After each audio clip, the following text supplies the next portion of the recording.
Hello, everybody. Welcome to this event. My name is Dugan Fraser. I'm the director at the Center for Learning on Evaluation and Results at the University of the Witwatersrand in Johannesburg. I'm very, very happy to welcome you to the launch of this report. As you all know, the investments that get made in various kinds of enterprises are critical determinants of the kind of economy that we grow and the type of society that we become. Impact investing is an incredibly important component of the mix that helps determine exactly the economy and the society that South Africa will grow back into after the COVID experience. And it's really important that we start addressing some of the questions that are raised in the report that we're launching today. As you know, impact measurement and management are core components of financial management in an impact investing context. If you are managing and measuring your investments well, you're able to make better decisions, you're able to compare the returns and the results that you achieve with those that you achieve in other spaces and in other sectors. And what the report does is it's an exciting piece of research into what people are currently doing, and it also starts to map a way forward in terms of how we develop convergence. In order for us to understand our audience today and to pitch the conversation we're going to have right, we want to start with a poll. And we're going to ask you to tell us whether you are an experienced, long-standing practitioner in the impact investing space, which would make you a ninja, or are you a newbie? Have you relatively recently arrived here? You're still learning your way. And so if you could answer the question on your screen now about whether or not you're a ninja or a newbie, thank you very much. I see people are already replying. And so the second question relates to possibly the most important strategic element of the impact investing space. When you make an investment in what you understand to be an impact investment, are you driven essentially by what you intend to get as a financial return? Or are you really trying to deliver what we call a result or an impact? And so what we really want to understand from you in the second question is, when decisions are made by impact investors, are they mostly informed by their impact expectations or the financial returns that they're looking for? Cool. So we're already getting some interesting results, and I see that about 2/3 of the people here are newbies, so you're very welcome to the space. We will make sure that we take care not to be too obscure and technical, but at the same time, we do want to cater to the 32% of people who consider themselves to be ninjas. I think those people will understand that the space we operate in is pretty crowded. There's a lot going on. There are a lot of players. We are trying in the South African approach to measurement and management to keep our eye on two levels of operation. The first is we really want to understand what's going on globally. We want to be consistent with global good practice, but we also really want to be responding to the South African context, and we want to be working collaboratively with other people in the market. And so what the document that we're launching today seeks to do is to reflect on what's going on in the South African space, and we want to really get a sense of how we draw all the best practices that are happening in the various global initiatives and develop a very South African approach to measuring and managing impact so that people get good financial returns and they also deliver amazing social results. So that's enough from me. Thank you very much for participating in the poll. I hope you're right. I hope that investors are driven mostly by a desire to achieve impact, and that they're only 53% driven by financial performance. But those polls were very helpful. Thank you, patients. They worked very nicely. I'm going to just give you a quick overview of what we're going to be covering today. Essentially, our agenda involves me handing over to Dr. Susan de Wit, who is the convener and the coordinator and the ninja supremo of this project. We are going to hear from her about what is covered in the report. Then we are going to have the presentation of a number of case studies, and we're going to learn a bit more about their approach to impact measurement and management. And then Mishka Jakut is going to convene and manage a panel discussion. Then we'll have some engagement, and we hope to close by 5:30. So thank you very much, everybody, for attending. The last thing I want to say is that this is the start of a conversation. It's nothing like the end of a conversation. When I close at the end, I'm going to tell you a bit about a newsletter that we want to launch and the community of practice that we want to grow, but I'll keep that information for later. Over to you, Sue. Thanks, Dugan, and welcome to everybody. Really great to be with you this afternoon and to be sharing the results of this report. For those who don't know me, when I'm not Ninja Supremo, I am working at the Bertha Center. The Bertha Center provides a secretariat for the National Task Force for Impact Investing, and the working group that produced this report sits under that task force. I specifically want to thank some of the working group members who contributed to the writing and research of the report, certainly to Dugan and to the team at Clear, to Genesis Analytics, Riskura, Savka, the JSE, Trialogue, IBIS Consulting, and GIN. There were other members of the working group. I'm not going to name all of them, but those people specifically contribute and supported the research and writing. As Dugan mentioned, the report forms a basis for recommendations that the working group are going to be taking forward, and potentially that some of you might be involved in. That's really what we would love to build, make the circle bigger. The data in this report has been contributed from about 40 investors across the spectrum in South Africa. It's not officially complementary, but certainly unofficially complementary to the Andy Genesis report that was published last year, where small and growing businesses were asked similar questions. This report focuses on investor opinions. As you can see, they range from asset managers, banks, DFIs, foundations, to PE funds, pensions. I'm going to spend the next 10, 12 minutes orientating you to the report. You should all have received a copy this morning. And then, as Dugan mentioned, the case studies and the discussion that emanates will be based on the findings in the report. Let's put this up here. So first of all, there is a general consensus regarding the adoption of globally accepted terminology. We don't have to create our own terminology in South Africa. Specifically, the definitions for impact investing, for responsible investment, for sustainable investment. These definitions are pretty baked. Certainly, the impact investment definition comes from GIN, or the Global Impact Investment Network.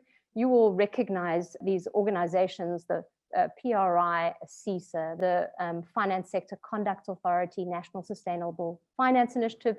These organizations have been creating harmony around contextual definitions. And so that's what we're tapping into. There is, however, still a need to create a shared understanding and systems of classification around the definition, because there is a lack of uniformity in how they are applied. And so the recommendations partly speak to how that can be done. The three most important reasons that the participants and investors in this study outlined for adopting impact measurement practice is first and foremost to capture business value, to align with business practice and improve business practice. Secondly, to address investor and client demand. LPs want to know how many jobs their underlying investees are creating. They want to know if those jobs are being created in underserved communities. Thirdly, investors want to be able to improve their impact performance and recognize that it is tied to long-term sustainable socioeconomic outcomes in the country. Key challenges very much align with what we're seeing internationally around key challenges, and I've separated them out into four broad areas. Firstly, this lack of a common language, it results in a poor understanding of the business case. And this in turn leads to a lack of buy-in from senior management who are not convinced of the value and are put off by the apparent complexity in the system. Secondly, there's a lack of resourcing and capacity, mainly because of a lack of buy-in at a strategic level, and it leads to impact measurement management being applied relatively superficially, if at all. And I think one of the case studies that Todd will present later with Sanlam goes into a little bit more detail about how you can integrate it along the investment value chain, which is really the North Star when we're thinking about best practice. Thirdly, there's a lack of comparability in the market, both locally and internationally, and a big drive towards comparability. This is partly due to a lack of shared frameworks, but also a lack of coordination between institutions, both in the public and private sector. And then lastly, there's a lack of confidence in reporting. Impact reporting is not reported alongside financial reporting. It's often relegated to anecdotes or an impact report or a corporate citizenship report, as well as investees experiencing some fatigue at having to report to multiple investors at different levels. We identified a number of trends in these 4 buckets of practice, the 4 buckets being design, measure, manage, report. You'll notice in a lot of the frameworks that practice tends to be divided into those broad 4 areas. These trends were identified or gleaned from organizations that classify themselves as impact investing. So these are relatively pioneering organizations who would probably say that they are applying best practice. Nevertheless, in that first bucket, they're intentionally goal setting. They're taking into account the size of the local problem as well as the global development agenda. In that second bucket, in terms of measuring, although they are measuring progress at regular intervals, impact tends not to be codified into investor loan or shareholder agreements. I think Gwen from PTISA, who is going to be presenting later, had an interesting story to tell about that. But on the whole, these targets are not being built into contracts. Thirdly, when it comes to management, as I've mentioned, quite often impact is not integrated across the entire investment decision-making chain. And then fourthly, when it comes to reporting and validating results, there are few organizations that have gone to the lengths of verifying their results. And quite often reports are watered down for public viewing, even if they are explained at a greater detail internally and used to improve processes. I would say that there's not only a general appetite, there is a universal appetite with all 40 interviewees in this study for more harmonized approach to impact measurement and management. And it's not difficult to know why. So if there's transparency, standardization, assurance, then there is a degree of impact integrity that's created, credibility, which leads to market confidence, and it leads to investors wanting to allocate capital faster. In addition to that, once you do have a degree of standardization, you can start benchmarking your results. You can calculate the impact value and you can then start making better allocation decisions. And so it's a self-fulfilling prophecy of improvement once you start to coalesce around certain frameworks. Before I move on there, I think there are a number of principles that emerged when people started talking about harmonization. Rather than simply plucking a particular framework, what are the principles that need to guide our journey towards harmonization? The first is that that journey needs to be robust and yet dynamic. I think there's an acknowledgement that the market is relatively immature, certainly compared to sustainable investment and certainly financial reporting. And so there still is a reasonable amount to learn. The second is that any practice that is adopted needs to be both contextual and global, and we need to take into consideration the uniqueness of the South African environment. For example, our Black economic empowerment regulatory framework, and so on. The third is that there's a strong push to align to the Sustainable Development Goals with sight to the National Development Plan and local development objectives. But certainly the SDGs, as you'll see in my next slide as well, when it comes to global trends, are really front and foremost of investor minds. I've just been sitting in a call with the UNDP, where 20 PE VC funds from around the globe were sitting around talking about the impact standards. And every single one of them talked about the increasing demand from LPs to be able to report in a granular way against the SDGs. The fourth principle is around reporting. So I think that most people were relatively realistic around reporting in as much as it is likely to be voluntary, even though there's an acknowledgement that universal adoption will need regulation and hopefully would follow in the footsteps of existing sustainable investment reporting. Then when it comes to harmonization, maybe lastly, there is a move towards shared taxonomies and metric sets. In fact, I'm going to move to the next slide because this really fits in with global trends as well.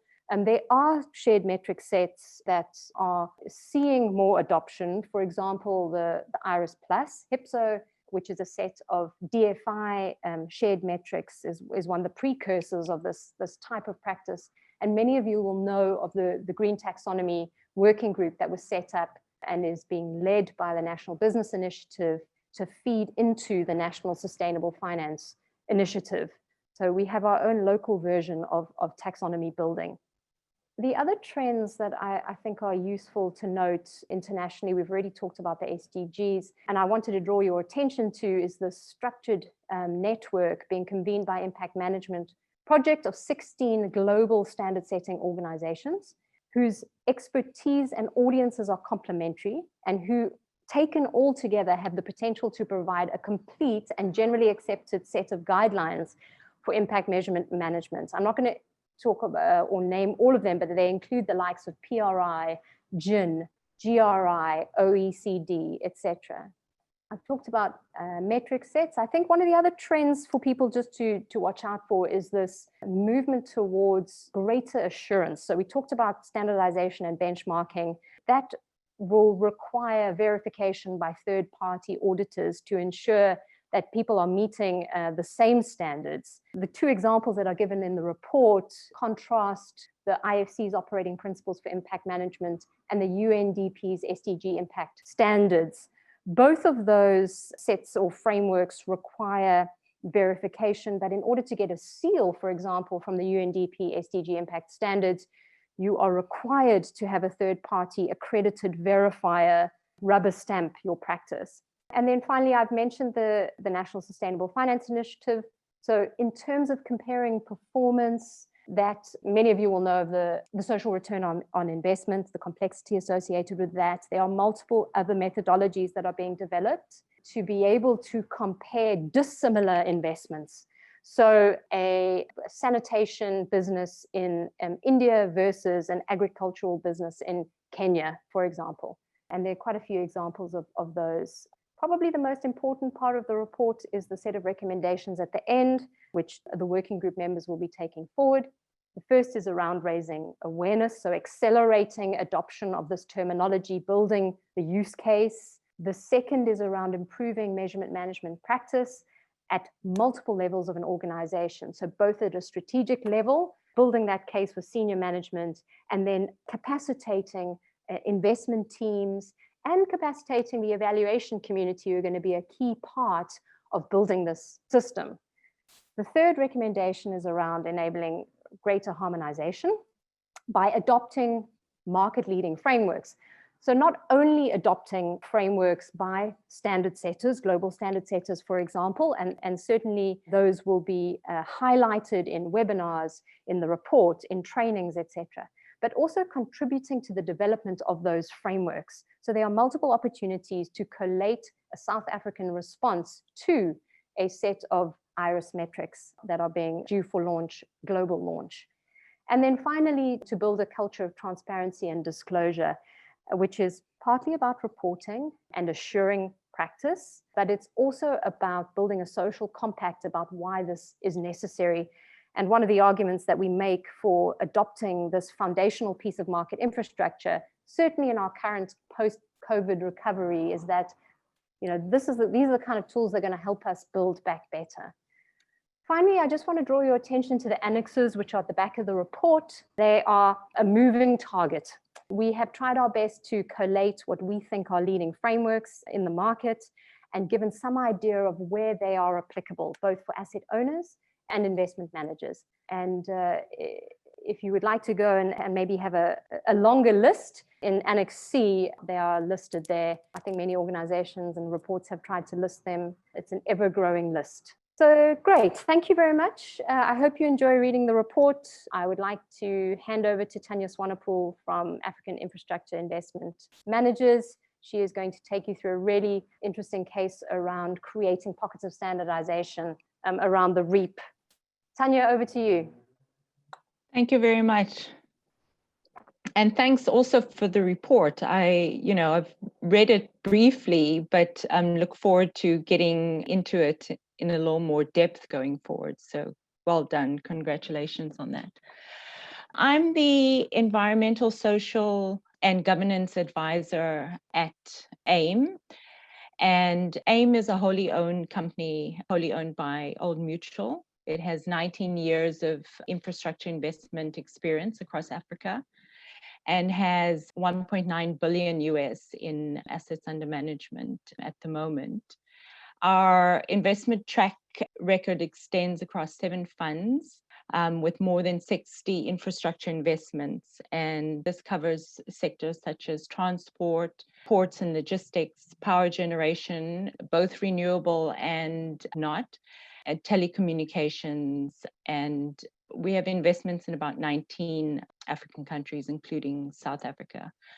We try and, in terms of the types of investments AIM targets, the aim is to look at investments with potentially strong long-term returns, and then alongside that, the positive social and environmental impact. So we use, as you've mentioned, the SDGs as top-line goals, and we try and drive and report against those. We've looked at, the 17 goals and have chosen certain aspects which we're wanting to tackle and targeting things that we have an influence over in our context. So we've looked at what our current investments look like and what our future portfolio of assets might look like. So in terms of focus areas, we look at climate change, job quality, decent work, diversity, which includes gender equality and transformation, especially in the South African context, governance, and then infrastructure as well. With these specific focus areas and goals, we have associated metrics against which we gather data and try and drive performance.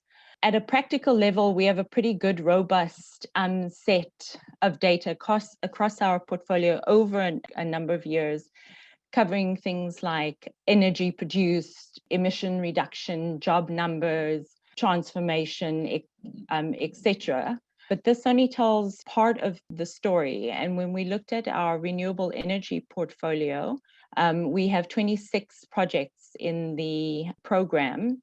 And we identified a pretty significant gap in terms of how we are measuring and reporting and evaluating the mandated economic development spend of these projects. When we say economic development spend, we're talking about the social economic development spend as well as enterprise development.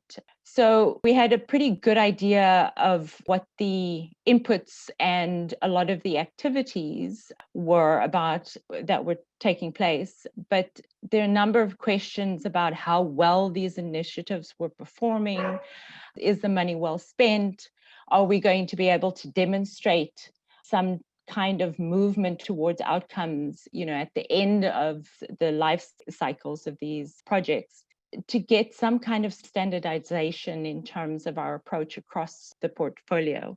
On the slide, I've just thrown together a couple of questions we were looking to answer. So we wanted to engage. Wanted to engage an independent consultant operating in this space to leverage, obviously, their expertise and to ensure some form of independence as well. So we engaged IISA Consulting to undertake a social impact measurement process across 13 projects in 5 of our renewable assets. Of those 5, they're in the Northern Cape, Eastern Cape, and in Western Cape. This entailed them building a theory of change for each project, in terms of conceptualizing that, taking into account various stakeholders and views around what the theory of change for that particular project was, selecting the indicators that we'd be able to track to, in the end, determine how, if the intended outcomes were being met. And then physically going out and doing primary data gathering, talking to project stakeholders, beneficiaries, to get qualitative as well as quantitative data, and then compiling all of this into reports, which we could then use to engage with stakeholders, and then going forward to track performance. Going through this process, there's the obvious challenge of balancing what we wanted to achieve in terms of getting metrics and being able to aggregate across our portfolio, making sure that the process wasn't too time consuming and taxing in terms of data gathering.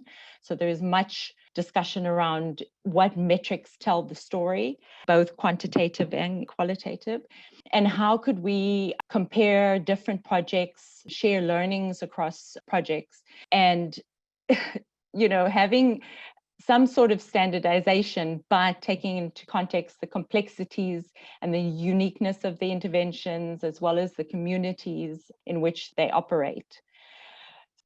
I guess also challenges we identified were around how well the projects were laid out, the absence of baseline data, limited capacity amongst the teams to undertake data gathering, when they have to actually get the work done. And then also varying levels of understanding in the team around monitoring and evaluation. So really, some of the learnings was that we really needed to spend a bit more time upfront building capacity and getting processes bedded down, making sure everybody agreed on and understood the objectives, bought into the theory of change, agreed in terms of the types of metrics that were going to be used and how the whole data gathering process would unfold, and also to operationalize that process. In trying to establish this process, the blocks at the bottom outline the process going forward. It would be broken up into 2 years. So the first year would be around agreeing and establishing the theory of change for each initiative, building the social outcomes map, which is a working document which includes all the theory of change itself, the indicators, data tools, stakeholder lists, etc. Data gathering tools and templates that would be used, developing that, and capacitating the teams to undertake the data gathering bit themselves and reporting. And then the second year would be getting the external consultants in to verify this process and check it and do the quality control, basically, and qualitative evaluation of the reports. So this continues to be an evolving process for us, and we're very pleased that there are initiatives that you guys are driving to help us in our growth going forward. Thanks so much. Thank you, Susan. Hi, everybody. So I'm Gwendolyn. I'm the head of impact at PTISA. We are a sector-specific fund manager, so focusing on food and affordable housing investments in sub-Saharan Africa. We currently have about $400 million under management, and that's spread across 3 funds. So we have aligned our impact processes primarily to the Sustainable Development Goals and also to the Impact Management Project. And what we've done at PTISA is we've actually split ESG and impact, and I think that's a very important step. So if you are familiar with the Impact Management Project, ESG would be more acting to avoid harm, so mitigating risk mitigations or defending the downside, whereas impact we see more as contributing to solutions, enhancing the upside. So having a dedicated resource for impacts in the form of myself, I think is a very important step that we've taken as a fund manager to really actively drive our impact agenda within our operations. So our case study is around our independent verification of our alignment to the operating principles for impact management. So these were developed by the IFC, but the IFC no longer attaches their name to the operating principles. So the operating principles are now standing alone. And I think that's also an important step to show the sort of globalization and global acceptance of these kind of standards, that it's not owned by one specific department, but owned by everybody. So the OPIM, we were amongst the first cohort of signatories and one of the few African signatories to the operating principles for impact management. And we were certainly the first African fund manager to release our disclosure statement as well as our assurance report, which is Principle 9. So you can't really see there, but there are 9 principles. So principles 1 and 2 fall under strategic intent. So having a clear strategy around what your impact is, or what impact you want to achieve. Then principles 3, 4, and 5 are around origination and structuring. So how do you screen your deals, for example, for impact? How is it impact considered in your investment decision-making processes? Principle 6 is around portfolio management. So now you've made the investment, how do you monitor and gauge your impact in a structured and formal way during your investment holding period?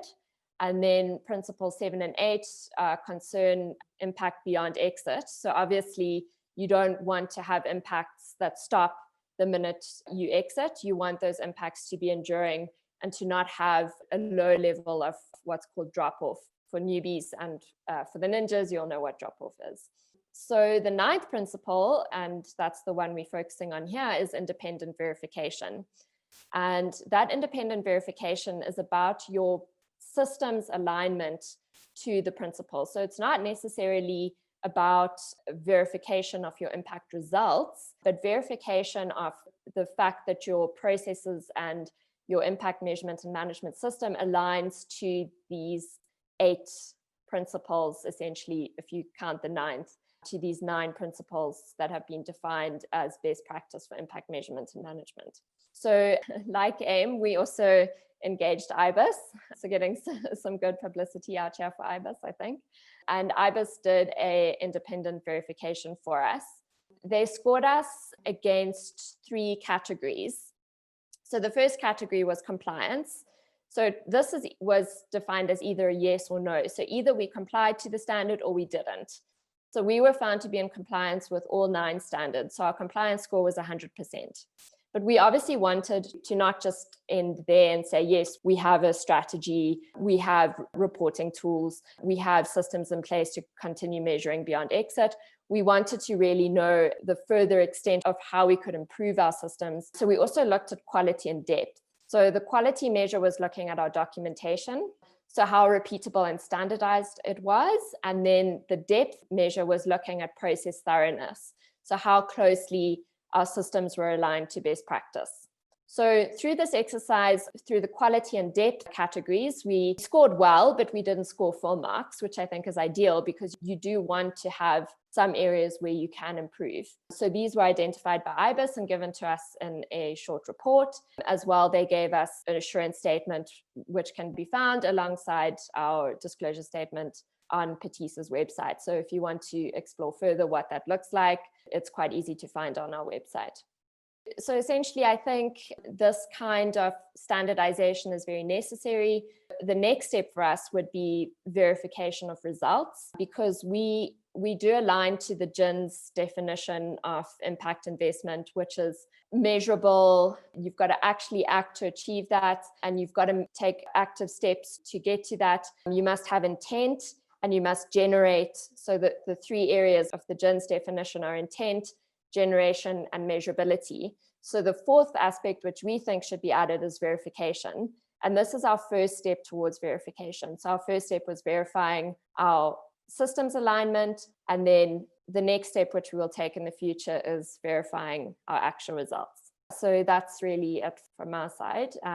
Please feel free to reach out to me if you want to ask any further questions about the operating principles. And if I can just make one final closing remark, I do see there are about 100 participants on this call. And I think that's also really indicative of where the industry is going and how much growth there is. When we first started these kind of conversations 2-3 years ago, there would barely be 20-30 participants. And this is just South African specific. And to see over 100 people represented in South Africa, I think it's really great for the industry. And it's nice to see us moving in the right direction. Thank you. Great, thanks, Gwen. And over to Todd. Thank you very much, Sue. And I do want to echo the comments from earlier in terms of congratulating all the work done on the report. And thank you very much for incorporating our case study in that and for the time to talk through today.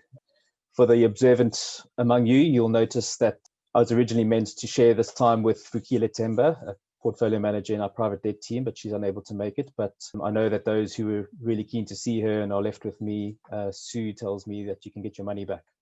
So I just wanted to give a little bit of background to an initiative that Sanlam has kind of gone down the route of supporting businesses that have been impacted by COVID, specifically businesses that were viable before the pandemic, but have got into liquidity issues due to the lockdown. And I think as Sanlam as a corporate really wanted to find a way to respond to that, and therefore committed 2.25 billion rand to seed 3 impact strategies, each with a common goal of preserving jobs in the short term and creating jobs in the long term. So across the 3 funds, really aiming to create 27,000 permanent jobs over the life of the funds. And we felt that we were well placed to be able to do that as an asset manager in particular areas where we've got dedicated specialist teams with long track records in developing in respective areas. So it wasn't a case of trying to reinvent the wheel. It was really leaning on existing capabilities.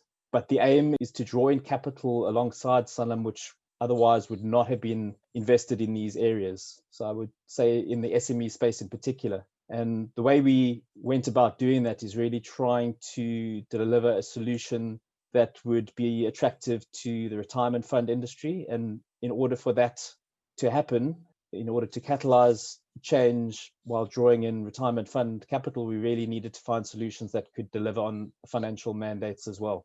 As trustees have got fiduciary responsibility to deliver to members and the financial aspect. So we also felt it was important to try and support the full ecosystem, so from SMEs all the way to large corporates. And we wanted to give investors the ability to support segments according to their own mandate. So you'll see on the screen the 3 funds that we developed were 2 in the private debt space, 1 in the SME space, 1 in the larger corporates, and then also a private equity fund in the mid-market space. And I think it's really important that we commit to measuring and reporting on the impact objectives, which is why we're part of this webinar. And just to reiterate some of the comments in the previous sessions, we don't just want to act to avoid harm, we want to contribute to solutions, we want to be additional, and we want to be able to attribute our contribution and the contribution of our co-investors.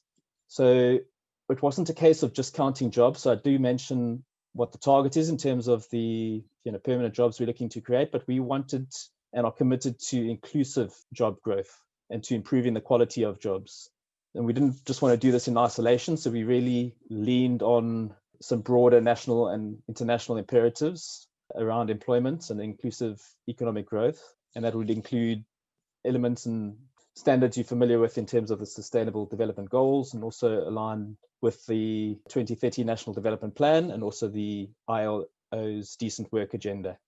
We also partnered with an independent ESG and impact consultancy. I will just leave you to guess whether IBIS got the hat trick here or not. No, I can't hold it in. They did get the hat trick. We've been working with IBIS over the course of some other impact funds, but specifically at the outset from the development of these 3 funds in order to develop an ESG and impact policy per fund, and also a comprehensive ESG and impact management system, which would give effect to those policies. So this included the development of a range of procedures and tools which supported the incorporation of ESG and impact into each stage of the investment process. So right from deal origination to screening, into the due diligence phase, into decision making, and also into the post-investment monitoring. As we've gone through this process, it's been very clear that even though there's common themes to each of the funds, the application is slightly different metrics. In cases where, you've got a little bit more control in the form of an equity stake in a business, you've got the ability to influence, employee benefit programs and career developing initiatives, etc., which you don't necessarily have when you're investing in private debt or lending directly to businesses. So those management systems that are referred to are really embedded in each fund. IBIS have been helping the teams in terms of upskilling them and also supporting them on live transactions. And we've already implemented transactions and invested funds, which has then incorporated some of this methodology and process into what we've done. So I do want to just touch on a little bit the SME debt fund.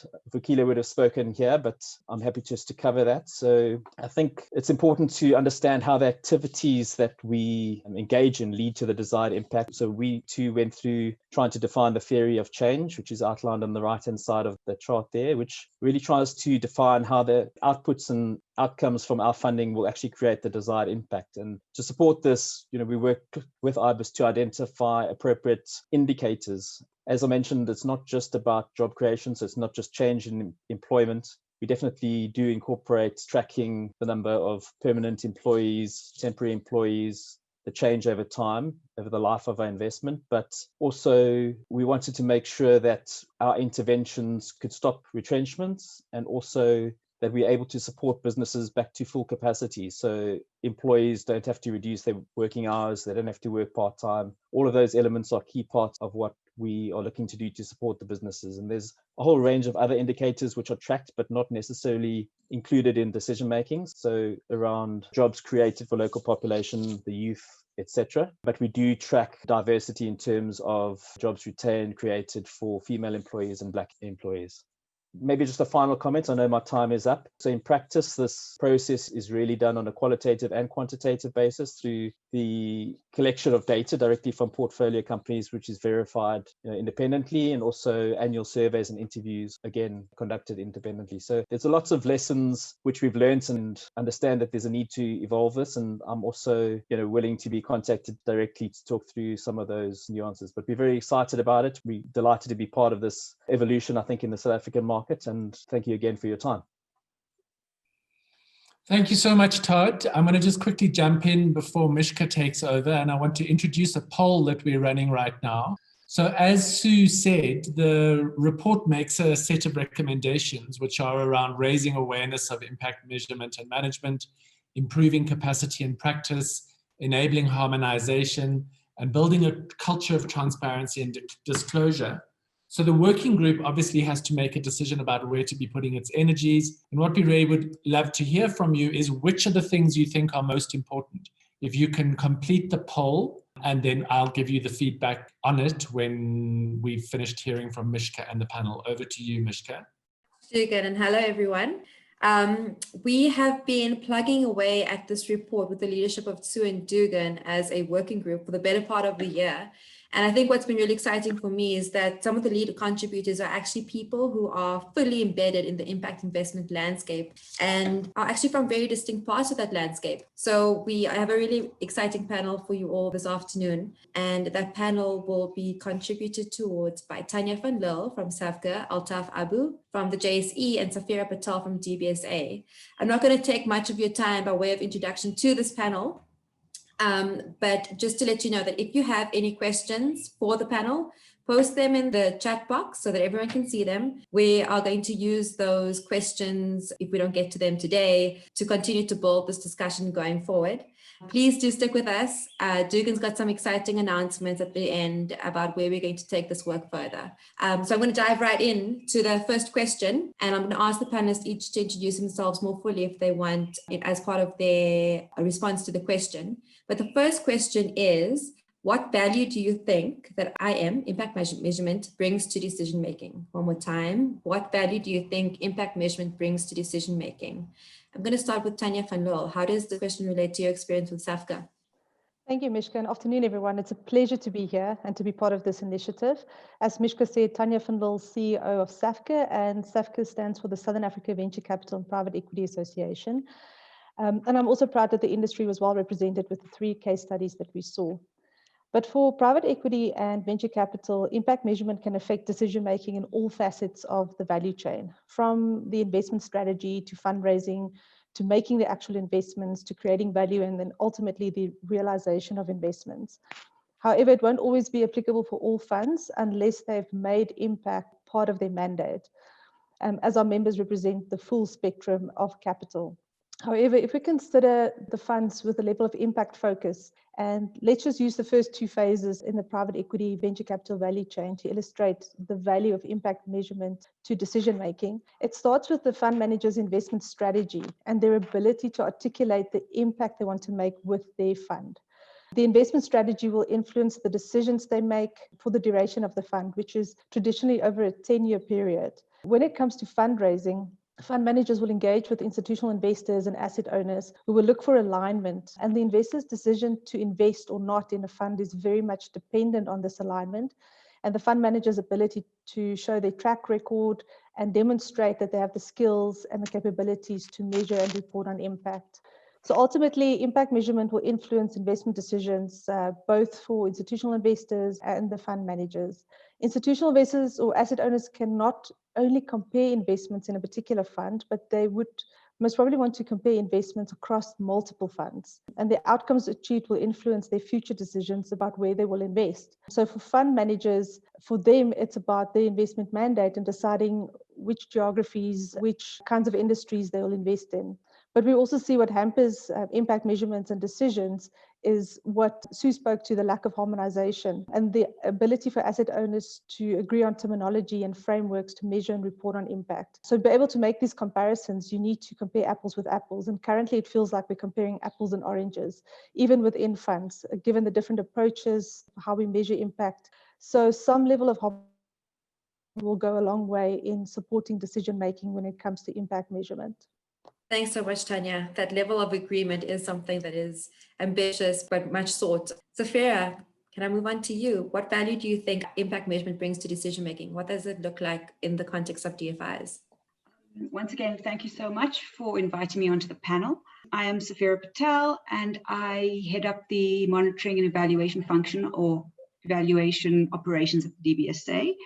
And our key role with this is, as a result of the monitoring and evaluation function, we find it important for us to align our development results framework with impact investment broadly to ensure that what we do is actually sustainable and also so that we can provide the evidence for our impact.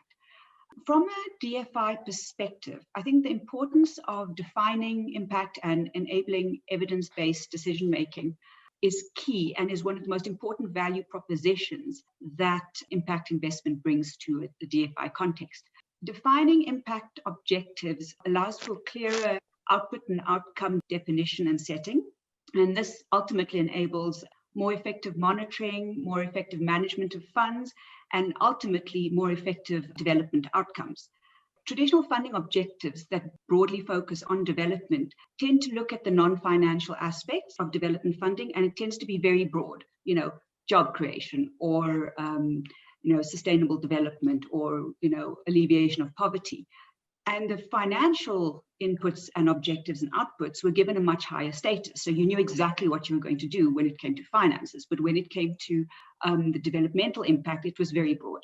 So impact investment has been able to shine the light on the non-financial returns, enables a much better deepening of impact, has enabled better monitoring and management of impacts, and ultimately evaluation of projects and funds. And the importance of that is it enables the identification of both the positive and the negative aspects that come out of funding and development finance. And this then in turn enables us to create lessons learned, to look at how we can mitigate our negative impacts and more effectively replicate the positive impacts. And ultimately, the impact investment helps to support the strategic and focused allocation of impact funds to facilitate cost-effective deepening of development impact, which ultimately, and at the end of the day, assists with the realization of a DFI's development mandate. And this is also key. Again, it's been mentioned quite a lot today. This is fundamentally important for the realization of the SDG goals, the NDP, the urban agenda. So from a DFI perspective, it's enabled a much better definition of impact from the non-financial perspective. Thanks. I really love that. As an IMM, as an enabler of impact and not just, an information source, really integrated into a mandate of a DFI, for example. Thanks, Safira. We had some of those results from the poll pop up. I encourage you all to continue putting questions in the chat as you hear the panelists speak. We're seeing some really provocative questions coming through already. But moving on now to Altaf. What does this look like for the JSE? What value do you think impact measurement brings to decision-making within your context? Thanks, Mishka. So maybe just to begin by giving a little bit of background to where we fit into this space. And as the JSC, our overall initiative or our role is to provide a space for the efficient allocation of capital. And we do that by trying not to be almost overly restrictive in what's allowed, but also making sure there's a standard or platform so that everybody's playing by the same rules. And what we've noticed historically is that while there's always a requirement for these impact measurement metrics, there seems to be a sort of shift where a lot of these institutions want standards and protocols to be available, though they still want the flexibility to be able to choose which ones they want. What we've seen in the last, I would say 2 to 3 years, is that they've coalesced around 2 or 3 very, standardized metrics. So specifically where we have products like in the fixed income space, so we have things like green bonds and sustainability bonds and social bonds. And those instruments, what we've done is we've allowed the issuers to choose which kind of standard they want to go with. We haven't been prescriptive in that way, seeing as it's an early stage. But we still believe that we can't be completely open to say that you can do anything. So certainly seeing more standards come through allows us, and particularly from South African specific standards, will allow the market to coalesce eventually as it matures around a standard which is most beneficial to them. So definitely we would see it being incredibly useful to have standards and systems, and you may find 2 or 3 that most people are using, which would be ideal. And that's why we see it as sort of imperative for these processes to go forward so that, there's options for issuers to choose from. And just to give you a little bit of a background on what we've been doing is, from our side, most recently, we launched a sustainability segment. And again, we've been very regulatory light in that standard, where we allow issuers who want to ring-fence funds for either green, sustainable, or social activity to almost choose a standard. And almost entirely, they've chosen 2 standards, one being the International Capital Markets Association standard, or the Climate Bonds Initiative standard. And as soon as more standards and processes and acceptable protocols appear, we expect them to be chosen, and for this coalition around 2 or 3 great standards to come about. So we're definitely looking forward to see how the market matures around these processes. Thanks so much, Altaf. I'm finding it really fascinating that both Tanya and Altaf spoke to, greater standardization, harmonization. We have one of the chat comments that speak to the same issue, and actually that's one of the recommendations in the report too. So my second question is about the report and the recommendations that are coming out there. And Dugan just flashed up, I think, the poll results, which showed that about 43% of the audience do think that improving IMM practice actually is one of the most critical factors that would lead to better use of IMM in decision-making. What do you all think about the recommendations? Maybe let's start from the other side, and I'll start with you this time, if that's okay. How do the recommendations contained in the report apply to your organization? And just as a reminder, those recommendations were 1, raise awareness about IMM, 2, improve IMM practice, 3, enable harmonization through the adoption of market-leading frameworks, and 4, building a culture of transparency and disclosure. I might just pop that into the chat so that everyone has sight of them. What do you think, Altaf? Sure, thanks, Mishka. And maybe just to begin at the first one, which is to raise awareness.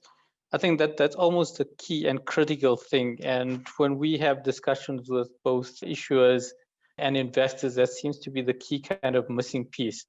That there's a general sentiment and agreement in the market that we want more impact investing, though there's a lack of understanding exactly what that means, who's involved, how do you get involved.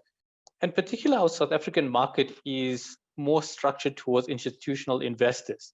And it's about getting those key stakeholders to understand the market, because there's a sense that, particularly on impact investing, even though I see that the definition sometimes does include non-market related investments, there's a significant pool of impact investments, certainly like the ones we've had. We've seen all our instruments priced almost exactly like traditional instruments. So there's almost no give up in return, and still getting the opportunity to invest in potentially green or social activity. So I think from that there's certainly a big role, and almost the first and most important thing is to raise awareness of these kind of initiatives, kind of product availability, and just around the thinking of impact investing.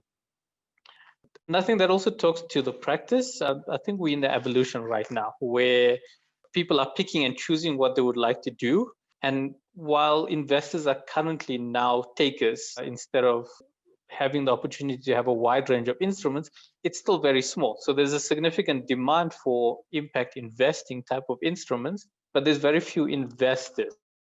And that means that they almost forced to take what's on offer. And I don't think we can force this. It's almost an evolution where as more instruments come about, there'll be higher standards because there'll be more competition, and practice and verification of these standards will be taken to a higher standard. I think going to the third point, I did touch a little bit on harmonization, and especially from now where we see the market being in this early stage, is that we're still looking for the market to dictate this harmonization process, to not almost enforce a specific standard as yet. We see at some point where, particularly if 80 or 90% of the market is using one standard, then we may choose to particularly favor that standard in some way or form. But as we stand right now, we see this still being an evolution and being in the early stage to almost allow it to take place. So with the work that's being done by the IMM, it gives another opportunity and another standard and provides more information for investors to make those decisions. And then I think the final question was around the culture of transparency. And I think that's been always a standard for ours to ensure that whatever we do produce is easily understood. So also to not get stuck up in complex methodology. So if there's very easy ways for things to be comparable, that would be incredibly useful to us and particularly the investors that we engage in. Yeah, I think that's it from my side, Mishka. Thanks very much, Altaf. Same question, Safira. How do the recommendations relate to your work in the DBSA? Does anything resonate particularly strongly with you? So yes, obviously, and I think a lot of people are going to say harmonization, but that is critically important, especially in a DFI perspective, because we're often co-funding. And there are two aspects to that. Is we do need to be able to compare apples with apples, because if we're not comparing the right thing, we're actually not making sure we've achieved the impact that we seem to think or that we've set out to achieve. But at the same time, when trying to harmonize and trying to get a standardized set of metrics or a specific way of doing things, we need to make sure that we maintain our flexibility. And this speaks to the mandate in the DFI section. It speaks to the mandate of the DFI. Not every DFI has the same mandate, just like not every fund or every investment has the same ultimate objective. And an example would be if you take, and we try to harmonize, DBSA, Land Bank, and I think it was IDC. We all think of a job as a completely different thing, not because we think jobs are, well, we do think jobs are different, but our mandate speaks to the differences in what sort of job we're trying to fund. IDFC looks at jobs saved. Land Bank looks at seasonal jobs. We look at jobs as a full-term equivalent of a job. So we've got to be very careful how we standardize and harmonize, but at the same time, we absolutely do need that.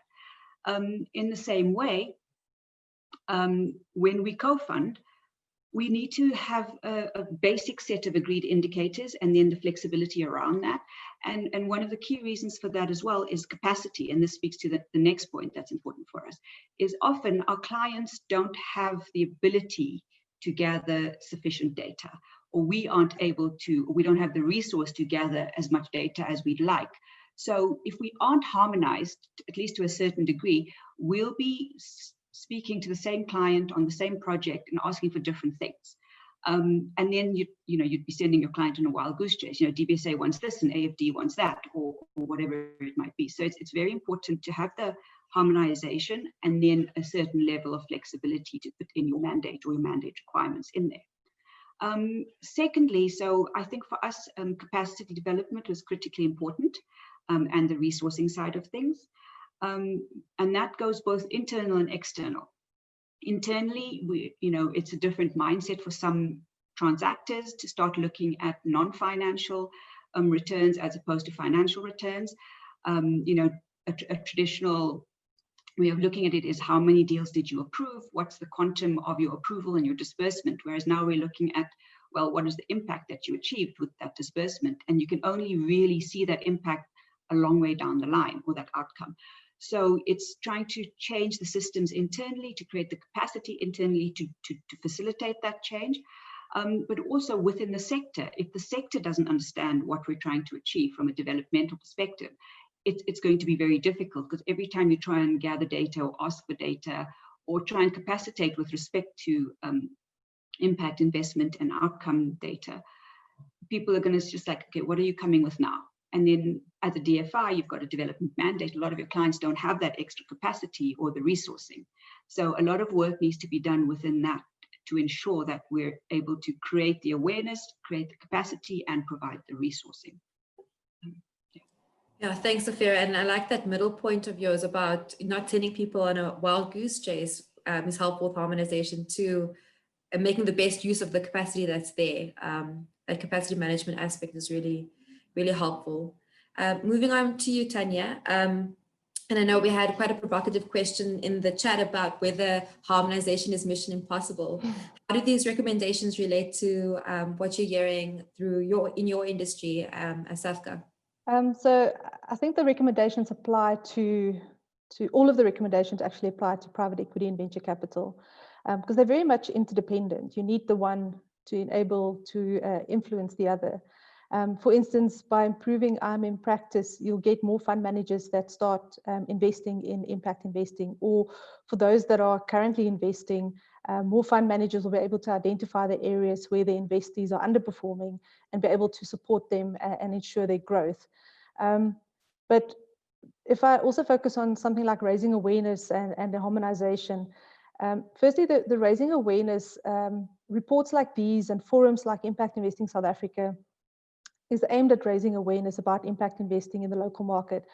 And as the ecosystem matures, we can agree or start to agree on shared definitions and approaches. Tanya and Gwen mentioned this, that private equities already extensively reports on aspects of ESG and impact to their investors. And given this reporting burden, how can we ensure that the correct data is being collected and reported on? There was also a comment made about, if you report on something like jobs, how do you know it's a quality job? And that's the kind of harmonization I think people are talking about. So that when you report on something, let's all try and report on the same metric or the same definition at least. But there's different perspectives and requirements from different investors and asset owners. So the data collection and reporting process can also be costly and lengthy, as Sophia mentioned. So the question about harmonization and whether it's mission impossible, I think we need to aim for making it mission possible, to at least find some form of harmonization. If we really want to see more money flowing into impact investing, we need to be able to articulate the impact in a way that asset owners understand. So they're able to compare investments across managers and across investment types, the same way that they would compare when they look at financial performance. Now more than ever, we need to see investments being made, not only for financial returns, but also for socioeconomic development. And through the case studies, we saw that it is possible to get financial returns and make a difference. There's a multiplicity of frameworks. I mean, even in the report itself, there's multiple leading frameworks being proposed. And what I think the next nexus is how do we get impact investing to become integrated and comparable in the same way that we do with financial indicators, so that it can be adopted by more asset classes. Thanks very much, Tanya. Yeah, I mean, I think the real imperative behind harmonization is trying to, build greater capital inflows into impact investment. And as you say, the socioeconomic and environmental challenges we face are incredible. So I think, it's almost a way, there needs to be a will so that there can be a way, is how I would address the question about harmonization being impossible. Thanks for all of those reflections. There are some really, provocative questions in the chat. And the one that stood out for me, I will say, is about whether BEE should be considered in impact investment. Does anyone have any thoughts on that? Anyone want to volunteer some thoughts across the panel? I think if we delve deeper into some of the case studies we saw, let's take Sanlam as an example. So their focus is on job creation. So even within that job creation, I'm sure that they will take the BE elements into consideration. So when they make investments, they'll look at the ownership aspect, they'll look at the management aspect, they'll make sure that the jobs created is aligned to BE and and economic empowerment policies. So I do think it is already integrated into the ESG aspects. Whether it's integrated into impact investing, I think that that's a question that needs to be asked. But I do believe that for a lot of fund managers that invest, it's already part of their ESG frameworks. Safira, I think you're unmuted. So I agree. I think it needs to be included. However, I think the true benefit of your including BBBEE into your impact investment would come out when you start looking at outcomes. Until then, we're just looking at numbers. And the reason we're trying to facilitate this transition is to see whether or not money into 15 women in middle management made a difference. So I think this is where the outcomes are critically important. And so it will automatically and should automatically be brought in, but I think the value will be in when we evaluate and we look at outcomes. Yeah, absolutely. Altaf, anything further to volunteer on this question? Sure, I think it's always a tricky question, and I think some of the thinking around without offering, a perfect answer. Also, we also just need to think about where each kind of process is in the evolution. And while, for example, the UN SDGs does include things that could talk to transformation, what we find is in the country like South Africa, where there was a specific and definite move to try and solve these past issues, you'll notice that there's much more maturity. So we already have significant, it's actually much further down the evolution, our BE standards versus our impact standards.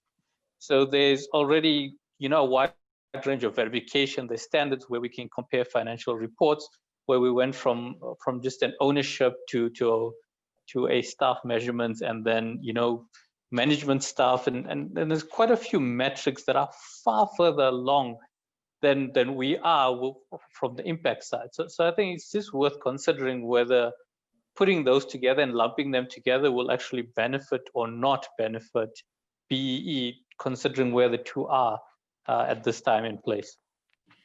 Thank you. We have one last question. I'm just going to do a time check. We've got about 2 minutes left, so I'm going to do a little bit of a closing with the panelists, a little bit of a stop-start in your minds. But just to say again, thank you for all the chat comments. There's some big topics we haven't yet got a chance to deal with, but we will do in the coming months. Affordability of verification, space to do more with government, the importance of standards, so we can all be a little bit unhappy with it like we are with IFAs. I like that comment a lot.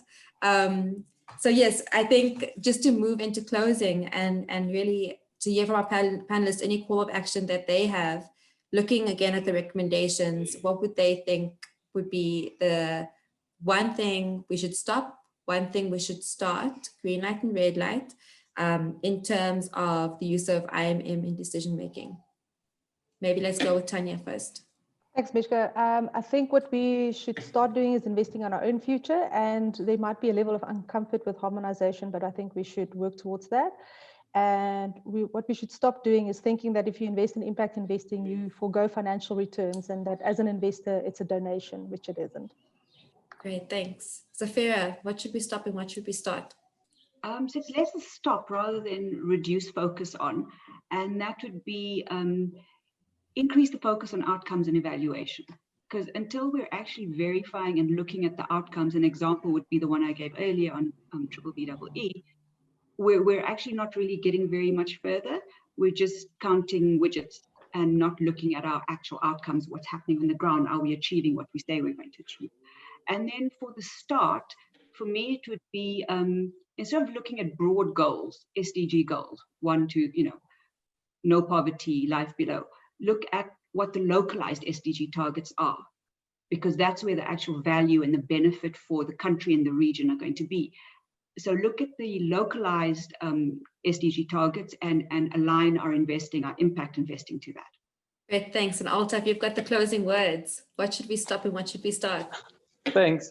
Maybe I'll rather say what we should increase. And I think the most significant sort of missing piece that we found is, even though we sort of rushing to an end and, we want to have a standard, I think one of the key pieces that is still far behind is just education, because there's so little awareness of this and understanding of what it means. I mean, to Tanya's point as well, we get the same thing that, you know, there's the expectation that you're going to give up on return or something like that. I mean, that is an option, but that's really not the standard, and it's not the history that we've been seeing. And I wouldn't say there's anything particularly wrong or any other concerns that I have right now. To me, it's an early stage in the market, and we just have to be patient to see how it plays out and help it in there to move forward rather than, you know, urging it into a corner. Yes, for sure. It definitely is a nascent market. And thanks to our panelists, and thanks to everyone in the audience for people who were brave enough to prompt a question. We look forward to discussing further with you and continuing the work in this nascent area, as Altaf says, over the coming months and years. Moving on swiftly to Dugan for closing. Thank you so much, everybody. That's been a fascinating conversation, and I think it raised a lot of the questions that we're grappling with. Speaking for the Center for Learning on Evaluation and Results at WITS, we are driven by a passion to provide evidence that supports good decision-making, because we believe that good decision-making leads to better development outcomes, and better development outcomes improve people's lives. I'm interested that we see on the poll that 43% of the people who responded feel that we need to be focusing on improving IMM capacity and practice.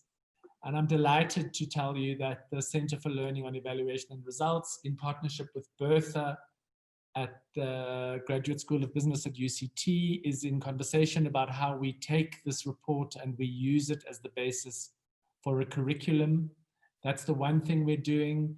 And we hope that that is going to be something that we'll be able to build on the amazing work that Bertha has been doing for a long time in the impact investing space, but we want to focus particularly on the measurement and management side of things. The second thing we're wanting to do is we're wanting to create a very focused community of practice. And so I've dropped the name of the communications officer at Clear AA into the chat box. Her name is Talita Hlaka.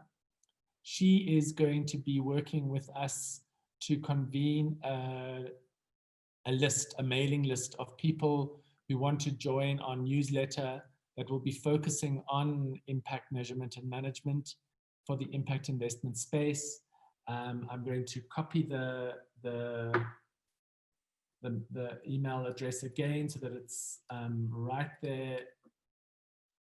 And if you would like to subscribe, please will you drop her a line and ask her to add your name to the list of people who receive the resource. I'm going to close now. I think it's a mark of excellent facilitation that we are coming in at just 1 minute short. I want to thank everybody very much for your contributions. I think it would be remiss of me not to really highlight the job that Sue has done in convening and wrangling and driving and doing all of this work. She's been amazing. I also want to second her thanks to the members of the working group. If you are interested in being a member of the working group, please also get in touch with us. You can either contact me or Sue or Talita. And I hope you all have a great evening. Thank you very much, everybody. And thank you for joining us today. Bye-bye.